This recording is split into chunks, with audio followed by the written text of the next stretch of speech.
So this isn't really relevant to swap progress, but it is a fun note that I wanted to make. If you guys read my blog, you'll know what this is about. I have a doubled-in radio in this car, which it only came with a single, but I simply cut out the switch panel and the cigarette lighter on one of these. So I made this. So it's okay. This hugs the radio pretty tight. And I found this part existed, but I wasn't able to get my hands on for a long time. I finally have one. This is a factory doubled-in Bezel. My friend Michael from Australia sent it over to me. Turns out they just have a bunch from over there. So here's how it looked with the cut trim. It wasn't terrible. Oh man, that's dirty. But it was pretty obvious that it was cut. You know, lines weren't straight. And the plastic frayed up quite a bit. But let's see how the new one is. That's such a minor thing, but it is so much better. The lines are all straight. No frayed cuts. Oh, that's great. That's awesome. Two things you need to get taken care of here inside the car. First off, since this is getting a 2AR, we need to switch the pedal to like a drive-by-wire setup. I have a couple options there. But I'm also doing some fun stuff with the shift cables, so I'm gonna take those out now. I think I can do it without removing the entire trim here. I'm pretty sure I can unclip them from this access hole. All right, if you're gonna do it like I am, you're gonna need a long pair of needle nose. Push the shifter all the way to the left. You might be able to reach them. Just like that. Now the front and back one, it's a bit harder. Okay, and let's air out.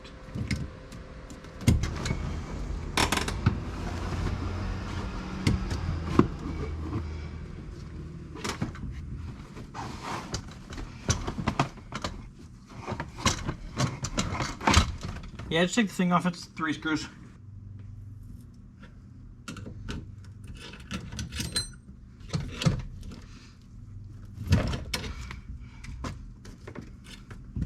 Now the gas pedal is just 2 screws, 10mm bolts, just using the old magic wand. Cool. And correction, 4 10mm bolts, 2 hold the cable in. So using the other magic wand on the top 2.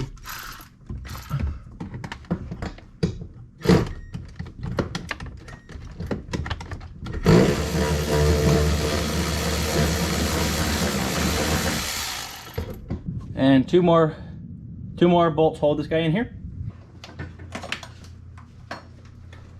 And more plates, this time on the inside.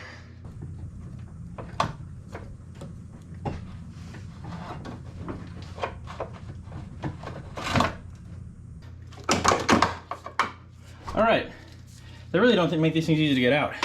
So see this cable is smaller OD than this one. Well, Frankenstein Motorworks sells a bearing that replaces this one, and there's a pair, but they're both this size. On the MR2, they're both this size. And the RAV4, one of them's larger. So I'm gonna have to make some kind of adapter to put in here. Working on the steering, I need to take this end off because it's super rusted on. Couldn't hammer it out in the car, actually, to remove it from the inside. But then we're gonna try starting the EPS stuff.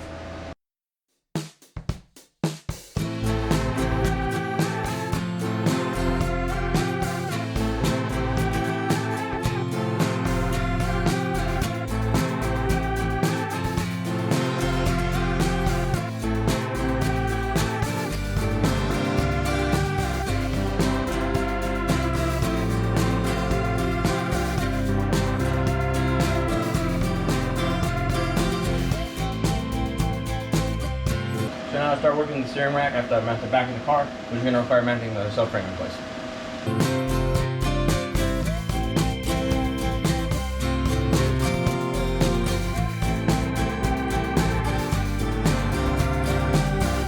Here's my steering rack. Since we're running the EPS, which I'm still working on, I got to weld up these ports. There's a couple I got to do. These 2 on the top, and these on the side. I might have to cut those off for future stuff, but that'll happen at the integration step, and we'll cover that then. So I'm just gonna weld these shut. This is cast aluminum. This is steel, so shouldn't be a huge deal. I have no clue if this is actually going to work.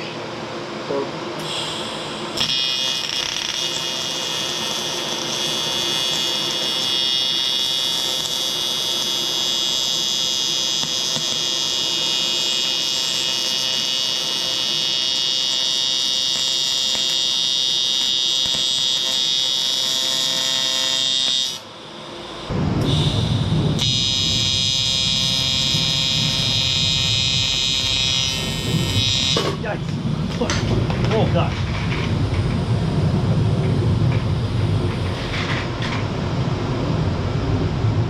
Now. Oh shit.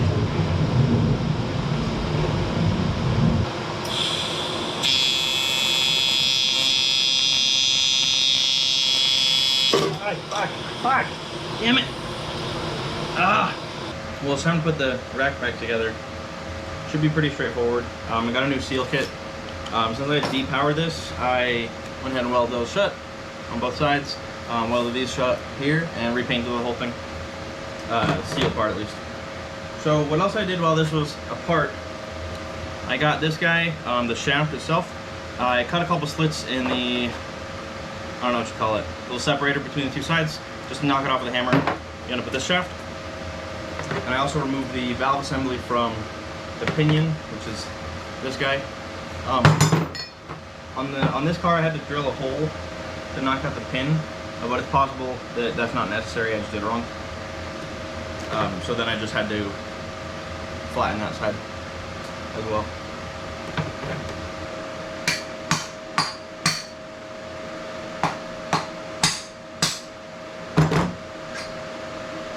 I couldn't use their C-clip they included because it sticks out lower than the stock one, so I have to reuse the Toyota one. Not a huge deal.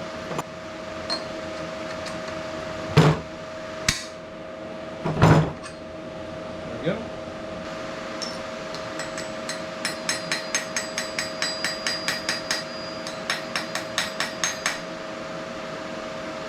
So I got this mount fully installed. This should support the weight of the engine. How to weld the new thread in here. I moved the bracket over here because normally the mount was over here, so this bracket was on this side of the mount. So from here, I had an issue where this kind of bracket here was hitting the frame. So I'll show you what I did there. As you can see, here was the thread that I welded in. I painted over it with the chassis black. So what I did here was I just kind of ground this down. And eventually the sheet metal just kind of split, so I hit it with a hammer, formed it in on itself. So there's a pretty good dip in here. So there's plenty of room for the mount to swing around. At this point, I'm gonna grind it a little bit more and then just weld it. Because there's two pieces to the frame here. There's an inner and an outer skin, so I'm just welding those together to seal off the chassis. So now it's all finished. At this point, the paint's just drying. Just welded up that seam. Took a few shots of welding, sanding down, grinding the coals again, welding again, repeating. If I had a MIG gun, this would be way easier since the inside of the frame's like coated and stuff. So, but the TIG was okay. But if I were to do it over, I would have went and bought like a Harbor Freight MIG and just done this real quick. Would have been faster. Alright, so being this is going to be swapped on the factory Toyota ECU, or I guess it's a Scion, whatever, we need to use a stock Toyota pedal to mount in the RAV4. Nothing exists on the market for it just because no one does these kind of swaps. So I'm on my own. I had this on hand. This is out of a 3MZ Sienna. Luckily, Toyota has always used the same signals. They use a couple different connectors, but the signals are all the same that come out of these pedals. So any pedal, since about the 90s diesel cars, will control these ECUs just fine. So this is out of a, I don't know, 2003 3MZ Sienna. It's a perfectly functional pedal, but it doesn't end up working out in the RAV4. The first iteration was okay. It put the pedal in a super suboptimal spot, but the mount itself was an okay design. The second iteration, super big. It mounts the pedal super far away from the firewall in order to get that pedal in the right spot. It ended up hitting the AC parts where the heater and the condenser lie evaporator. So I went back on the market and was looking for some other stuff, and I found this, which is out of a BRZ actually. And the reason I chose this one is not because of any the pedal or anything, but because it has this rod that's removable. It would be pretty easy for me to bend a new one to whatever shape I needed it. Then I could just mount this basically directly to the firewall, like I ended up doing with my MR2.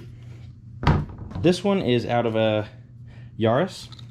I think it's the same pedal as some Priuses. So I just got this as another option. It seems like it would, relative to this, it sticks farther forward. So it's possible this could be mounted in a normal-ish location. But I do like this one. Just one based on the rod. I could use this pedal face. I have other pedals that I could replace the brake pads with so they kind of match this. But it's a quote-unquote Subaru part instead of Toyota. I've heard mixed things on whether they actually function. So I think it'd be important to test that. Luckily, I have a test car right next to me. So since the MR2 is a 2GR, it is also running a factory Toyota ECU. This one's just off of a Sienna, but like I said, the same signals apply. So I went ahead and this is a separate throttle body. This is just so it's easier than disconnecting the one from the 2GR. Those of you keen-eyed viewers might know why I have this. But just for demonstration, I'm going to use the pedal I have in my MR2 that I know works. I'm going to try the FRS pedal and we'll see how that goes.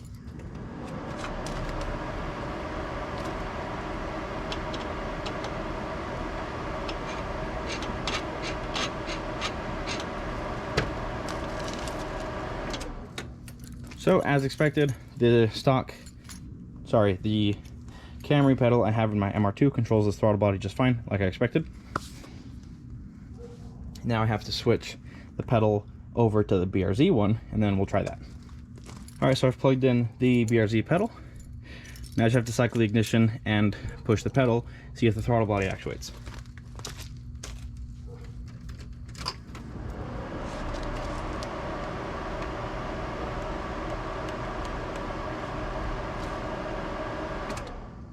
Now, unfortunately, which isn't a huge surprise to me, it didn't work. So let's try that last pedal we have, then I'll show you what's going on. Now here's something I didn't expect to see. I'll show you guys once we're inside, but the Yaris pedal actually ends up having a slightly different connector than the rest of them. So it didn't quite just work. I had to remove a small part of this connector. I don't think that should cause a problem. The locking feature is still on the same side. So we'll try that real quick.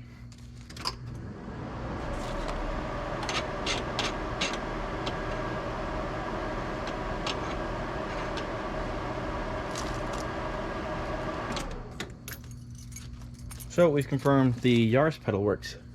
So let's go back into the garage and I'll show you what's going on. All right, so we've confirmed this pedal doesn't fit. This pedal doesn't control the circuits correctly. And this pedal isn't adjustable. So, really quick, I want to show you what's inside this and then we can kind of figure out what's going on. All right. This is where the connector is. There's no electrical connections on this side. All of the electronics happen in here. This goes for all the pedals, but that was just the easiest one to take apart to show you guys. Now, here's what I was talking about with the pedals. So the BRZ one has a ridge on the top. The Yaris, the ridge is on the opposite side, which is odd. I've never seen Toyota change that before. Those are the same bolt pattern. So we should be able to take this one, the sensor, swap it over on this pedal. The only issue is this one has one security fastener for some reason, so I'm gonna have to figure out how to get that out, hopefully without drilling it. This one's all just Torx though.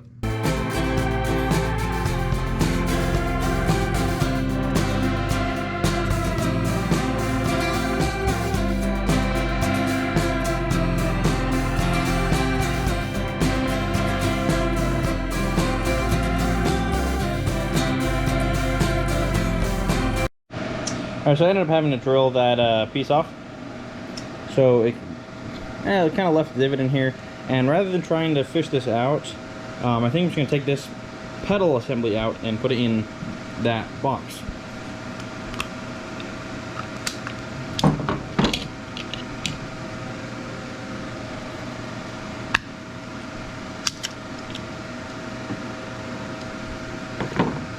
So you can see they're very, very similar in how they operate. Now, because I'm likely making this longer, I'm like to pick the stiffer springs between the two, so they're about the same. But I actually think the Yaris one is slightly heavier, which is odd because it's a shorter arm. It's definitely heavier.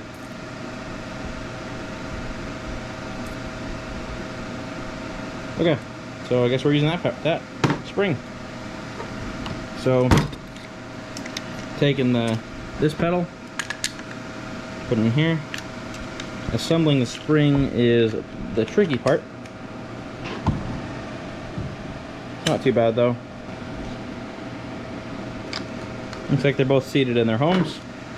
Then take the Yaris assembly. These are magnetic.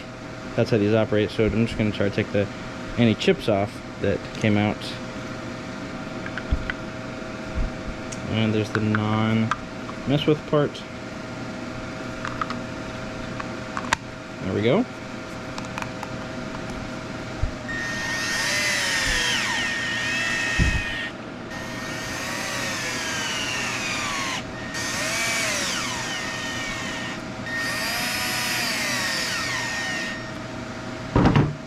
Just like that. There we go. There's our pedal.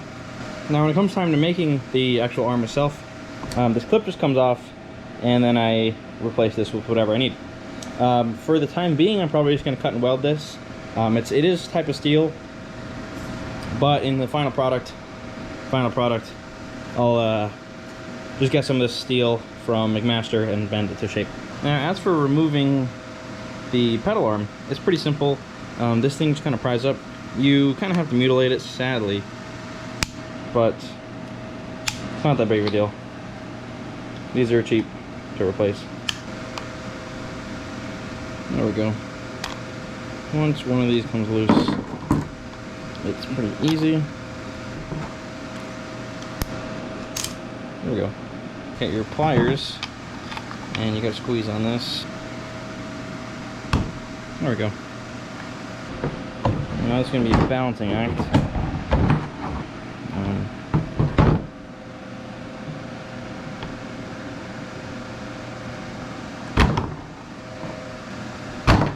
Engineering freely, you make this look so easy. Okay, let's try this.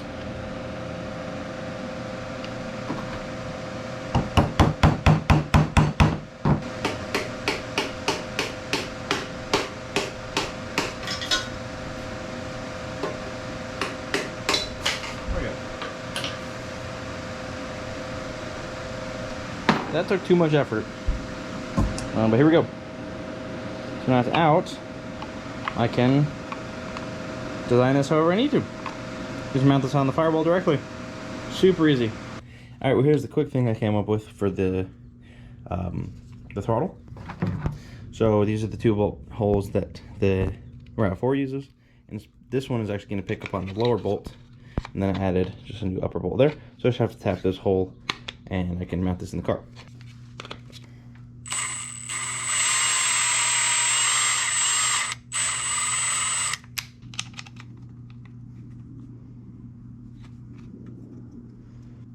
It needs slightly more angle, not a huge deal. Just gotta increase that in the software.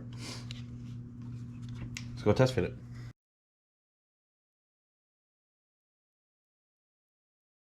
So I was actually quite happy with this design overall. So I'll stick with it. I'm gonna remake this out of metal and then deal with the rod. So that should be a later step. That shouldn't be a big deal.